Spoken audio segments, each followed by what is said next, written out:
Hey Warriors, it's Coach JB. It's imperative that we understand who the players are in the game to be able to play the game properly. I hate to use the word game, but that's what it feels like. As everybody's looking this way at the pandemic and the narrative, there's a bunch of stuff happening this way where the 1% are.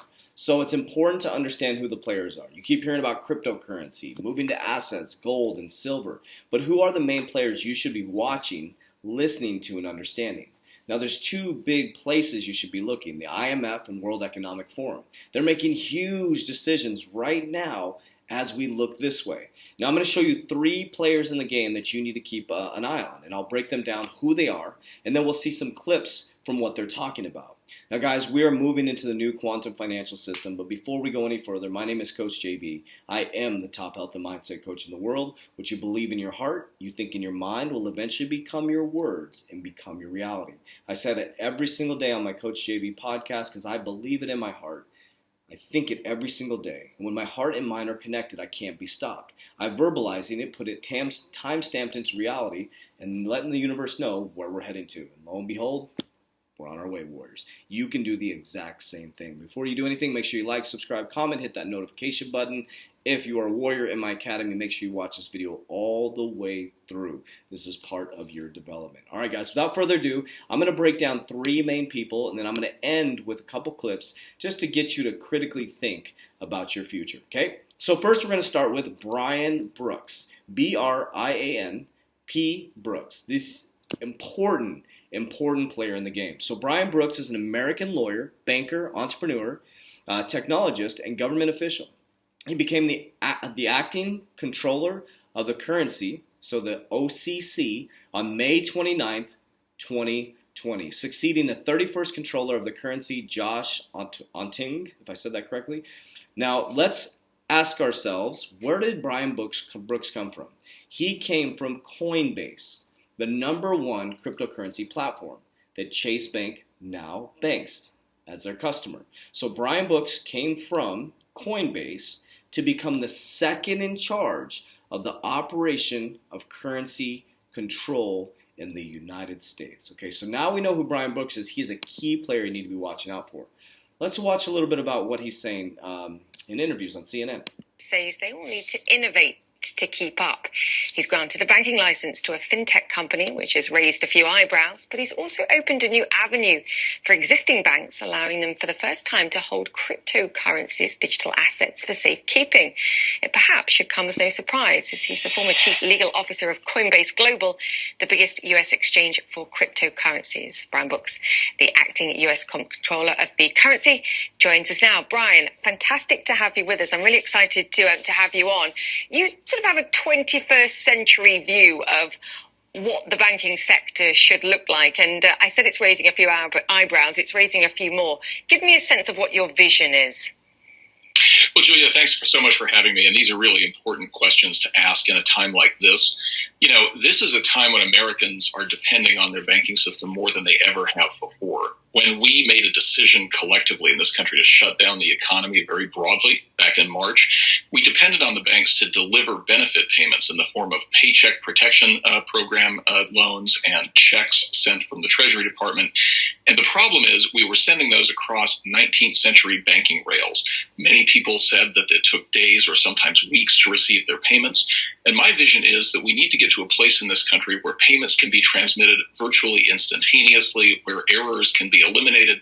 And it turns out technology exists today that can help us do that. So we need to get there, I think, sooner rather than later. Okay, let me pause for just a moment. I'll connect. This is by Kevin Cage, one of the top YouTubers out there in the cryptocurrency space. I will attach this video. Want to make sure you give him credit. Make sure you like, subscribe, comment. Now listen to what he said. He said that we were shut down. Okay, hear the narrative. We were shut down. They needed to get Americans their money, but it was on an old, antiquated system. People weren't getting their checks. People who were passed away were getting checks. The people who needed it didn't get their money. So as the narrative was being built to move us to quicker, more efficient payment systems and rails to get our money across the world. So the narrative is already starting, Warriors. This has been planned out for quite a while. All right, so let's go to the next player in the game. You can watch this video down below by Kevin Cage. Okay, so Judy Shelton. Why should you know who Judy Shelton is? So Judy Lynn Shelton is American economic advisor to the President Donald Trump. She's known for her advocacy for returning to the gold standard and for her criticism of the Federal Reserve. Trump announced on July 2nd, 2019 that he would nominate Shelton to the Fed, and her nomination is currently pending the Senate. Well, now Judy Shelton is now in the Feds, and Judy Shelton, here's what she had to say. Would returning to gold standard help the U.S. economy? Can you talk a little about your thoughts on that? Well, I would say I don't see it so much as returning, but more of a back to the future. Okay. I think that what a gold standard stands for is monetary discipline for its own sake. That is, if money is supposed to be a unit of account and a reliable measure and a dependable store of value, it really shouldn't be subject to who's the chairman of the Federal Reserve. And I think that money needs to be stable and provide the foundation for productive economic growth. And when money is just a variable that financial markets toss around, or it's part of a derivatives formula, or it's part of someone speculating on currencies, it's not serving the private sector in the sense of providing that reliable unit of account so you can make plans. And under a gold standard, you did have that stability, and I think that's what's missing. And so I like the idea of a gold standard. I mean, it could be used in a very cryptocurrency way. The point is, do you have a unified money system so that when you talk about the international marketplace, everyone is playing on a level monetary playing field? And Okay, a couple things are going to stand out in the video I'm going to show you at the end with Donald Trump. She said cryptocurrency on a gold-backed currency in a cryptocurrency type of way. The narrative is here, guys. It's everywhere.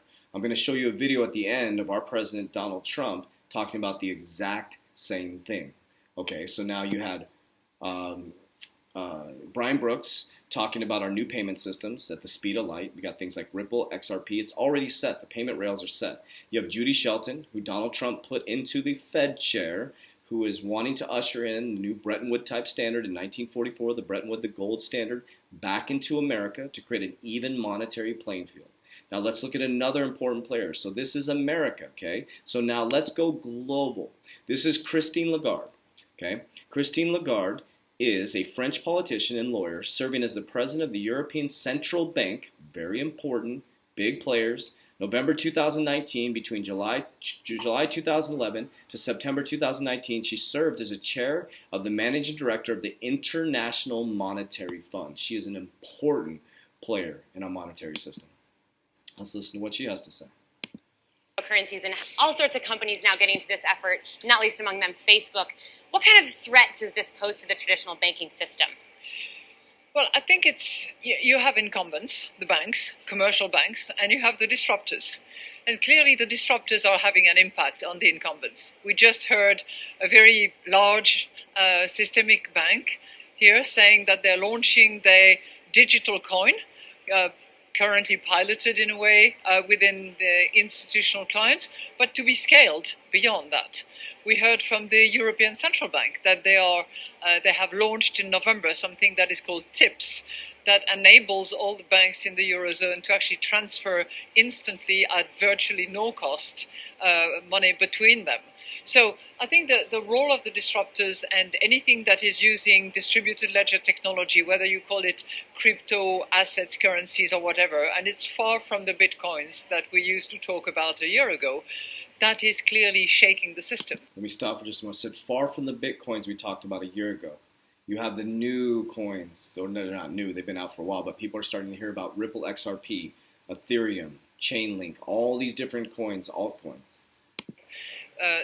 The voice that we heard, which was, I thought, really interesting, were those of the regulators and central bank governors who said, well, yes, this is good and this is helpful, and it is changing the business model of commercial banks. But we have to be mindful of two things: trust and stability of the system. And we are equally concerned, we at the IMF, about stability. We don't want innovation that would shake the system so much that we would lose the stability that is needed. And are regulators and doing enough right now to ensure that stability and as well competition from some of these big tech companies being involved in this space? You know, I think they're mindful of wherever the competition is coming from. The central bank governor of Kenya was explaining to us that they gave a banking license to a telecom company. And I think in the future, we have to look at what lots of data collectors and Okay, so listen to the narrative you're hearing, okay? Now listen to what President Trump says. This is February 10th, 2017, guys. 2017, okay? The Digital Task Force was created in 2015. 2017, this is what Donald Trump. Listen to the same type of language. Discussed a lot of subject. It was a long talk, and we are working on that as we speak. We have conversations with various representatives of China. I believe that will all work out very well for everybody. China, Japan, the United States, and everybody in the region. As far as the currency devaluations, I've been complaining about that for a long time. And I believe that we will all eventually, and probably very much sooner than a lot of people understand or think, we will be all at a level playing field. Because that's the only way it's fair. That's the only way that you can fairly compete in trade and other things. And we will be on that field, and we will all be working very hard to do great for our country. But it has to be fair, and we will make it fair. I think the United States is going to be an even bigger player than it is right now by a lot when it comes to trade. A lot of that will have to do with our tax policy, which you'll be seeing in the not too distant future. We'll have an incentive-based policy, much more so than we have right now. Right now, we don't even know. Nobody knows what policy we have. But we're going to have a very much incentive-based policy. We're working with Congress, working with Paul Ryan, working with Mitch McConnell. Even playing field. Guys, Brian Brooks, Judy Shelton, Christine Lagarde, heavy players in the game. The narrative is here, Warriors. We're already on the precipice of this happening right now. The next lockdown is going to come, next wave of lockdowns. We're going to wake up. Everything's going to be on the digital dollar. We're moving to the new quantum financial system. And since we haven't revisited this, let's take a look at this. I'm going to leave you with this video right here. So I want you to look at some of the things within the video. The Great Reset is here, Warriors.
The Great Reset, Warriors. They're putting it right in front of your face. The Great Reset, even monetary playing field. It's right here, Warriors. It's everywhere. It's everywhere. But as you're looking this way, the narrative is happening this way. So the 1% are going to become wealthier. The uncommon 1% are going to be the new generational wealth. So I ask you, are you ready? I'm here to inform you.